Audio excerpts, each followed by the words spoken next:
Perkenalkan, nama saya Gavriel Putranto Novanto. Saya adalah seorang pengusaha muda dan juga politisi muda Partai Golongan Karya. Kesibukan saya sehari-hari adalah mengurus dan menjalankan bisnis-bisnis saya, yaitu adalah yang pertama, saya punya bisnis media, Bacot TV namanya, yang sudah saya jual sebagian ke KUI. Yang kedua, saya punya high speed diesel, solar distribution. Yang ketiga, yang saya lagi kembangkan di NTT adalah Manu Farm, yaitu di divisi peternakan dan pertanian, dan juga saya lagi riset pakan ternak di NTT. Nah, itu sibuk-sibuk saya hari-hari, itu bolak-balik Jakarta NTT, itu kesibukan saya lah hari-hari.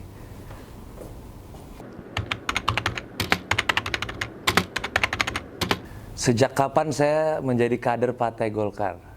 Sebenarnya saya menjadi kader partai itu dari lahir. Saya lahir itu udah hati saya warnanya bukan merah tapi kuning. Kenapa saya bilang gitu? Karena dari kecil, dari saya lahir tahun 97. Papa saya tahun 99 udah menjadi anggota DPR dari fraksi Partai Golkar. Nah, dari situ saya mulai mencintai Partai Golkar, dan di tahun 2014 lah saya formally masuk Partai Golkar, yaitu saya sebagai wasekjen di AMPG.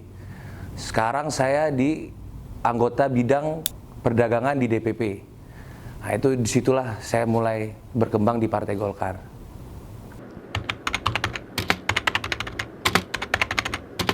Apa yang saya tahu tentang NTT? Yang saya tahu tentang NTT adalah kalau saya bisa bilang raksasa yang sedang tidur. Kenapa saya bilang begitu? Karena semua potensi itu ada di NTT, cuman belum dibangunin aja. Saya bisa bilang NTT pariwisata ada Labuan Bajo, Pulau Padar, yaitu Seven Wonder of the World. Di sana kalau kita ngomong tambang apa yang nggak ada? Biji besi ada, mangan ada, batu split ada. Di sana mau pariwisata, kalau di dekat Kupang ada Pulau Semau, ada Pulau Kera. Nah, itu yang belum, potensi-potensi itu yang belum di nasionalkan lah gitu. Terus NTT saya bilang budayanya salah satu yang paling bagus, karena saya suka banget dengan tenunnya. Tenun di NTT itu khas, ada NTT sendiri kayak batik NTT lah. Nah, itu tenun yang saya mau bawa ke skala nasional. Saya mempersiapkan diri saya, yang pertama mentalnya, karena sebagai anggota DPR harus tahan mentalnya. Jadi saya mempersiapkan itu, saya banyak berdoa kepada Tuhan, saya banyak belajar kepada orang tua dan juga mentor-mentor. Yang kedua, saya mempelajari sifat-sifat masyarakat sana dan juga kebiasaan mereka, dan juga yang ketiga adalah wilayah-wilayah mana yang kira-kira saya bisa kembangkan nama Golkar di sana. Sahabat Gavriel. Jadi Sahabat Gavriel itu slogan yang saya buat untuk kampanye saya di 2024, karena saya merasa bahwa sebelum orang memilih saya, mereka harus menjadi sahabat saya dulu.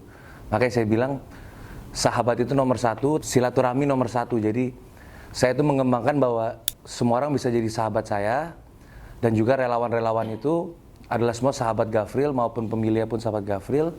Aktivitas-aktivitas yang kita lakukan adalah aktivitas sosial. Kayak kemarin kita membuat sebuah turnamen voli untuk mengembangkan anak muda di sana, karena di sana tuh salah satu favoritnya adalah bermain voli. Jadi kami membuat turnamen Sahabat Gavriel di Kabupaten Kupang.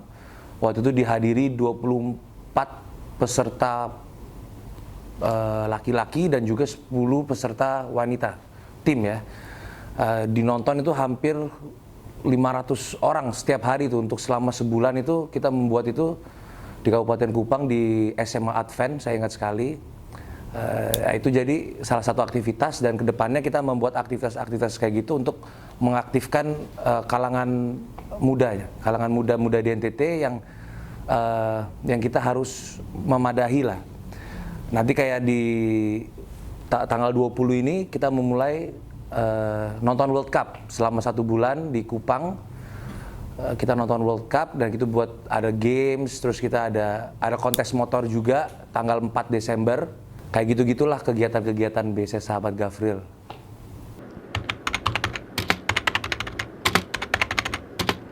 Yang pasti kalau saya kepilih di anggota DPR, saya akan menjalankan tugas dan kewenangannya sebagai anggota DPR, dan juga saya akan memperjuangkan aspirasi masyarakat NTT yang tentunya saya tahu di bidang pertanian, peternakan, dan juga di edukasi. Kenapa saya bilang itu? Karena 70% dari masyarakat NTT adalah di bidang pertanian dan peternakan. Edukasi, kenapa saya bilang itu? Karena edukasi di NTT itu harus kita kembangkan supaya ekonomi daerah itu bisa meningkat.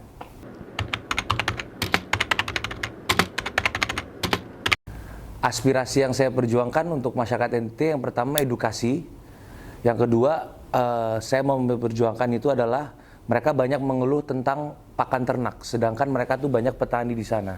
Kenapa saya bilang begitu? Karena bahan bakunya tuh sebenarnya dari NTT, jagung dari Sumba, padi juga dari Kabupaten Kupang, tapi dikelolanya di Pulau Jawa. Nah, dibalikan lagi ke NTT dengan harga yang premium.